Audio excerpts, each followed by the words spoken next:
need to.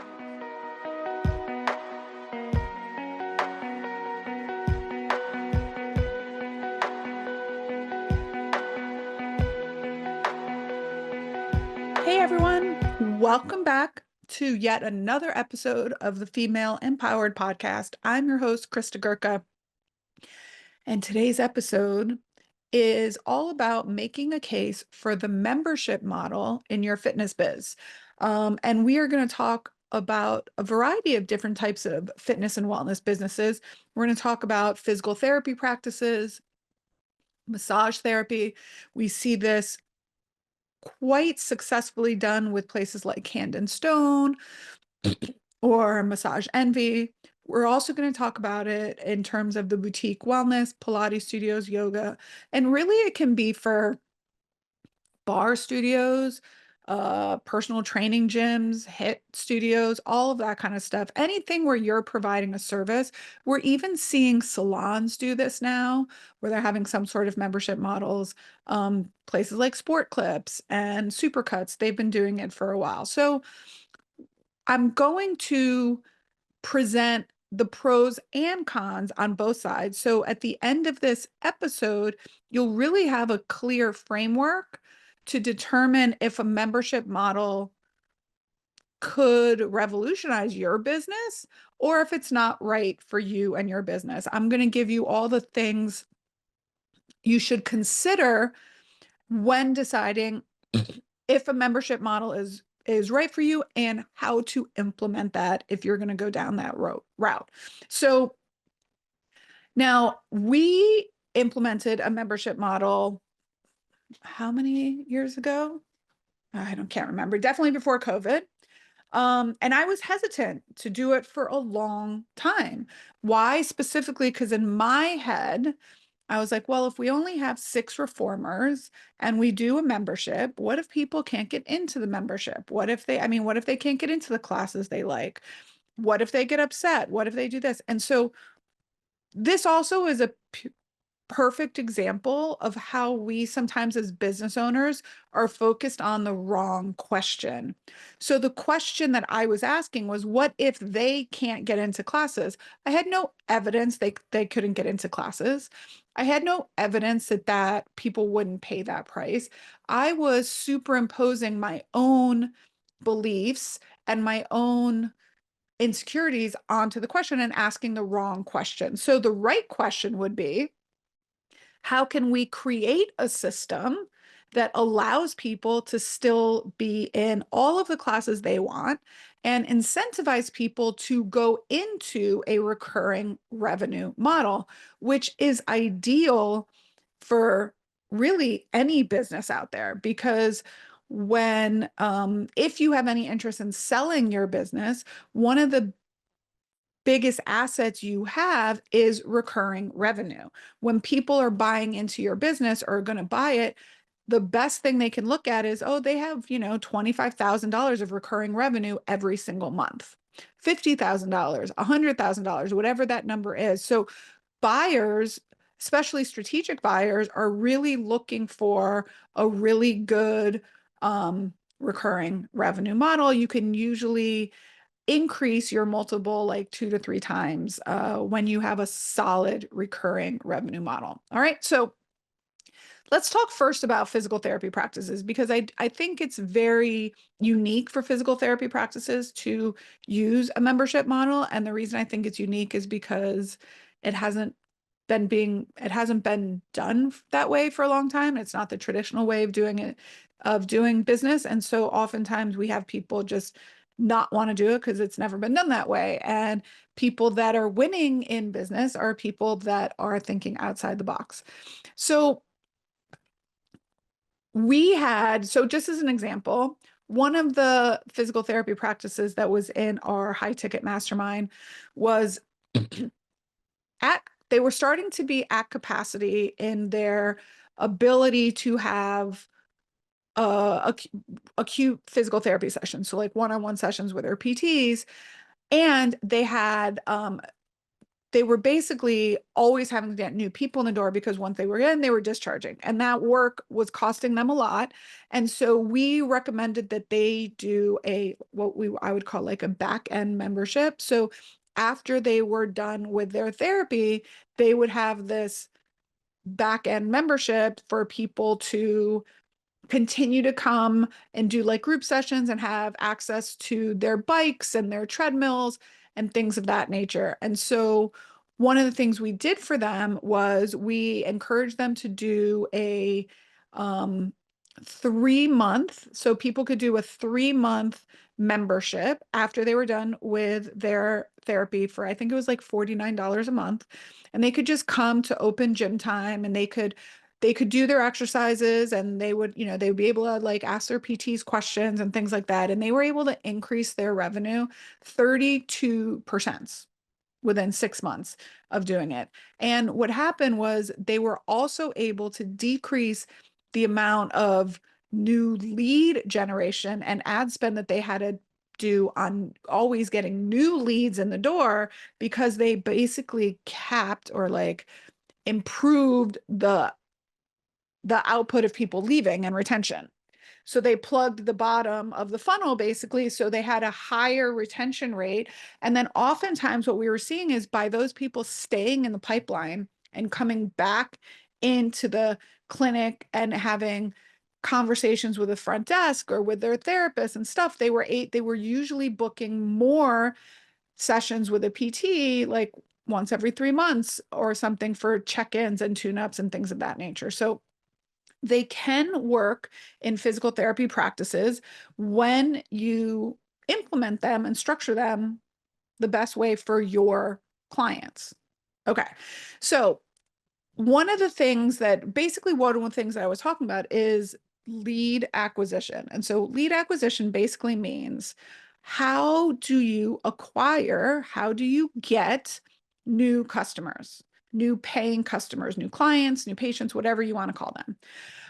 In the fitness and wellness industry, over the last 5 years, specifically since COVID, we've seen an increase in client utilization costs by about 40%. So that means client retention is even more important because it's costing so much more to get new people in the door. We need to retain our clients better and retain more clients so we have less people going out the bottom of the funnel. Okay, so let's just imagine this. If you have you ever been to a place where they're like, you're in a line? I don't know. I don't remember these days when I used to be in a bar, and now I have them when I go to sample sales and they only let a certain amount of people in at the same time. So if you're waiting and they're like, oh, only 50 people can be in at a time, the only way you get to go in is if somebody else comes out. But if we as businesses keep more people in, we never have to attract those new people waiting to come in. And we all know that retaining a client is always less expensive than selling to a new client. And now, because client acquisition costs are going up, it's even more expensive to get new people in the door. So when you have a recurring revenue model, that you're getting that same amount of revenue each and every time, and you're limiting your amount of churn, which is people canceling their memberships, you are able to weather downturns, slow seasons a lot better than people who don't have that recurring revenue. And we saw this very specifically during COVID, when people that had recurring revenue models were about 40% less likely to close than those people that had session by session businesses and session by session models. So, can physical therapists really do a membership model? Well, we definitely have seen that the evolution beyond traditional insurance-based models is growing.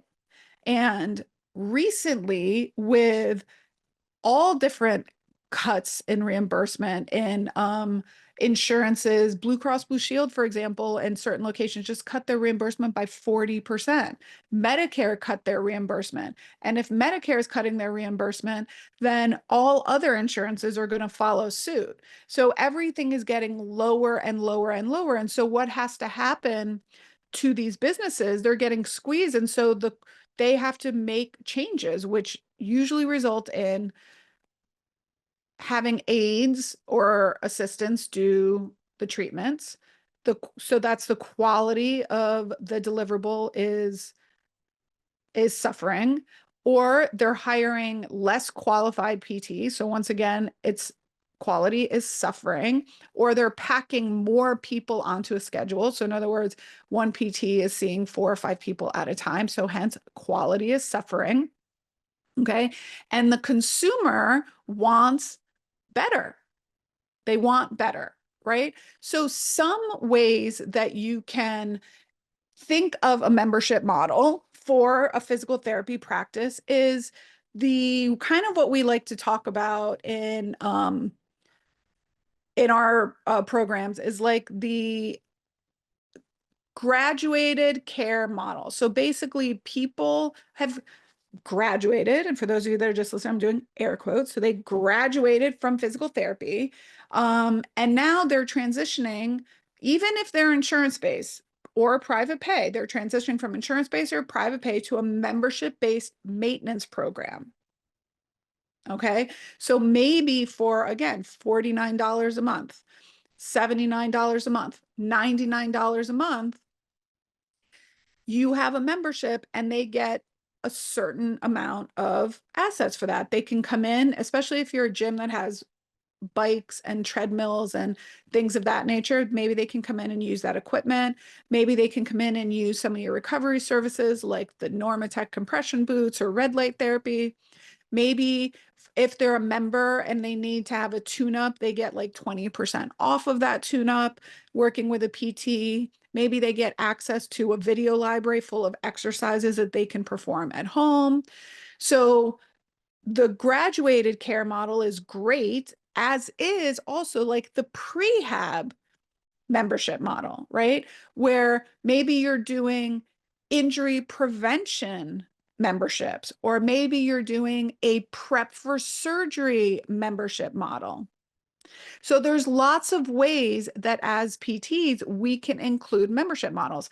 Another way is, so group therapy isn't technically covered by insurance, but if say you have a private pay rate of $200 an hour, and that is pricey for some people, especially if they're like, well, I don't really need this private session, I could do a group. You could take a group of 4 and they each pay $50 or $55 or $60, and now they're getting a discount because it's significantly less expensive than $200. But if you get 4 of them or 5 of them to do it together, you're making as much or more than a 1 hour. So what you pay to your PT or to yourself, the margin will stay the same. Right. So maybe you have those offerings a couple times during the week where people that just need some guidance in doing their exercises, or just you run a circuit and you have a PT there that is watching them do their exercises. And it can be a membership, like you do a 6-week membership series. Okay. So there's lots of ways that you can think outside the box to have this kind of structure, this kind of model work for you. The other benefit to this is, like I said, if you are having these people still in your universe and still in your system, and they're coming and they're talking to the PTs in the front desk and you're having conversations with them, maybe that one day that they're like, yeah, my shoulder is really achy. You're like, hey, I have an opening on Thursday. Why don't you get on that schedule and I'll take a look at your shoulder and we'll do it from there. Okay. So like, it's also another great way to sell them into something else. Now, physical therapy practices that also have Pilates as an outshoot, or Pilates studios that also have physical therapy. This is a really, really great way, okay, to bump people into your wellness, into your Pilates after. So hence it worked fabulously for Pilates in the Grove, and vice versa. We had Pilates clients that were wellness clients that are members that would come in for physical therapy from time to time, and everyone, it was like a mutually beneficial relationship. So a lot of the objections that you hear in terms of studios are, you know, the fears that Pilates studio owners have are creating like there's capacity concerns, right? And that was the concern that I had when I was first kind of balking at membership models. Excuse me, I had to take a little drink of water. I didn't think that they really worked for studios that had a limited amount of, for yoga, I thought it was great. You can always squeeze one more mat in, but I was hesitant at first. All right. But one of the things I want people to learn is that you can still create one, you don't have to have unlimited memberships. And I actually today I advise highly against unlimited memberships for Pilates studios unless you have a tremendous amount of capacity.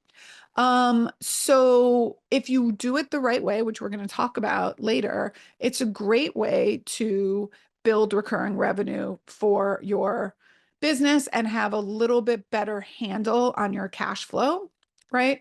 The other objection that I hear from Pilates studio owners is that Pilates requires individual attention, and it's really important that we're always doing private sessions, et cetera, et cetera. And while that's great, and I will never dispute that you get better individualized attention in a private setting, I don't think that you can't get great individualized attention in a small group class of 5, 6, even 10 reformers, depending on how good that instructor is. All right. So if you think about it in terms of what are Pilates, what's the word I'm looking for? The Pilates landscape is today. The average Pilates studio has about 5 reformers. Okay. And this definitely creates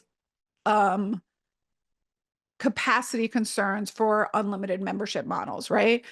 But when you don't have to then do unlimited memberships, okay? You can have 2 classes a week, right? So you could do 8 classes a month membership. You could do 4 classes a month membership, right? You could even do 4 classes a month memberships, and then so it's only 4 classes a month for the membership, and then they pay extra for the drop-ins if they would like to do that. All right. So the other objection that I hear from some people is that the demographics of a studio, if your studio has an average age of 60 or higher, it's harder to sell the memberships. And I have found this to be true as well, because they are, maybe they're on a fixed income, or there is so much like fraud out there now that they're worried about their credit card, and they're worried about memberships, and they're worried about being committed to something all the time. So I get that. And it is easier to convert a client, between 30 and 40, 45 to a membership model versus someone 65 or older, but that doesn't mean it can't happen successfully for you and your studio. Now, the financial benefits of having a membership model is that recurring revenue. And like I spoke about before, oftentimes businesses that have recurring revenue models are valued 2 to 3 times higher in the multiples when they're sold compared to those that their income is variable all the time. So if you have 60% of your members on memberships, then your revenue stays relatively the same, which means your cash input stays relatively the same. All right. And you're going to decrease your administrative costs because people are not being chased down. You're not having your administrators chasing down people for money and for payment. It's recurring, it's automated each and every month. The other benefit is that it actually does lower the barrier to entry for customers. So for example, a lot of studios do 10 and 20 packs, right? So if your 10 pack costs $300 on the low end or $400 on the high end, that's $300 or $400 that someone has to put in to pay up front at once. Now, if you have a membership model, and 4 classes a month can go down to as little as $129. Okay. So, or a our 12, 13, we have 4 classes for $129, 8 classes for $239, 13 classes for $349. So for 13 classes a month, it's less money than buying a 10 class. So you get more classes. Now it is use it or lose it, but for those people that want to come more regularly, it still is less money. They're saving money. And for some people like, ooh, $300 is a lot for me to put up right now, they can do the 129 and do 4 classes a month. So it lowers the barrier to entry for people to start and for people to get started with you. And then when they love it, maybe they'll go up to 8 classes a month, or maybe they'll buy an additional drop-in or something to that effect. All right. The other thing, if you're looking at it from a terms of like how you're most benefiting your customers themselves, people that are on memberships maintain 80% of their gains compared to just 40% of those who discontinue their treatment or discontinue like they buy a 10 class pack, etc. The other thing is, if you look at this from a physical therapy perspective, is you can see those same results. So people that continued on a month-to-month membership when they were done with PT held their gains and even improved 12 months after technical discharge versus people that did not opt in for the membership model. All right. So when do memberships not work? Well, memberships don't work if you do not have an automated system that can automatically automatically charge people each and every month. They don't work in that option, right? You need to be able to charge them even if you just use Stripe, like you can go in and create a monthly recurring membership in Stripe, but you have to have a way to charge them automatically each and every month, right? The other thing is you have to have something that, like, some assets that are valuable for them. They're whether they're classes or a video library or that it's less expensive. But and how do you get past that? Well, use it or lose it concept. So how do we get past it? So let's say someone wants to do the 13 class a month membership in our studio. All right. So 13 classes a month at our studio costs $349. All right. So now if they're like, oh, I don't need to come three times, but maybe I'll come 10 times. Okay. So that means, so 349 divided by 10, that's $34 a class. Our 10 class card is 380. So you're still, even if you only come 10 times, you're still paying less per class than if you buy a 10 class package. And the other thing is, we keep you more accountable on your fitness goals, because studies actually show that if people just buy class packages, then they usually will skip easier, or they'll buy one less month worth of packages in a year. So let's say you sell $380 is for a 10 class card, and they buy them, you think they're going to buy them once a month, but they actually skip a month and they do 9. So that's $3,420 a year, $3,420 a year. Whereas someone does 349, even if they're still going to come 10 times a month, and they do that times 12 months. Okay. I think I did the math wrong. Hold on. So if 380 is what you charge for a 10 class, and they're going to come in and they're going to do 11 of them. So they're only going to buy 11, not 12. That's 4180. Okay. And now if you do 349 times 12, because they're going to buy 12, that's 4198. So you're still actually making more money because of the month that 10 class card person skips. Okay. So how to know if your membership model is not working. Okay. Now, if you want to be looking at what we call your churn rate. So churn means people canceling, like it's like a churn, like how many times are you booting people out of the membership? So a healthy margin is about 3 to 4%. Like 3 to 4% of members churn each and every month. That's about average. But if you're seeing more than 8%, it could be a problem with your membership structure, and you're going to want to look at that. Or if your attendance starts to drop below 50%, it could show that they're just not receiving enough value for the cost. And so you want to just look at that again. So one of the things you want to look at to make sure your membership model is healthy is churn rate and total utilization. Okay. So now here's a few questions to ask yourself. One, could you benefit from recurring revenue? Could you benefit from recurring revenue? That's the question I want you to ask yourself. So if you think that you can benefit from a recurring revenue model, these are some ways that you can find out if it's actually going to work for your specific business. Okay. Most people value things like reserved appointment times. So can you give members access to like early scheduling or the prime classes or prime appointment slots, even for physical therapy? Another thing they value is access to content. So do you have a video library? Do you have educational content that's like little workshops for low back pain or incontinence or diastasis?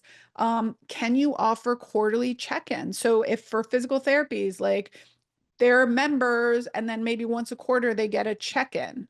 Maybe it's a 30-minute check-in. It's a great way for you to sell into these memberships. So remember, practices that have well-designed membership programs see about 40% higher lifetime value and a decrease in marketing spend for new client acquisition. So you're increasing the lifetime value of a customer and you're decreasing the amount of money it costs to get that customer. Both of those are wins. So another thing you can do as an action step to see if this is right for you is survey maybe your top 20 VIP people. They don't even have to be active. They could be past clients or your ideal person about their interest in a membership option. Okay. Have an idea of what you can offer them and find out from your customer base if this is something they'd be willing to pay for before you go completely rogue and starting something, selling something, planning something before you even know if people are going to buy it. Now, I have seen firsthand, sorry, I lost my train of thought there for a second. I have seen firsthand how membership models and how monthly recurring revenue works really well in terms of budgeting, in terms of decreasing administrative time, in terms of improving retention over and over, like lifelong lifetime value of our customer. And I've seen it done really, really well. I think we did it really well in Pilates in the Grove. I will say we do not have unlimited memberships because we do not in our studio have the capacity to make that happen. We did have it for a while. And what was happening was the few people that did buy it, and there were a few people, and it was expensive. It was $500 a month.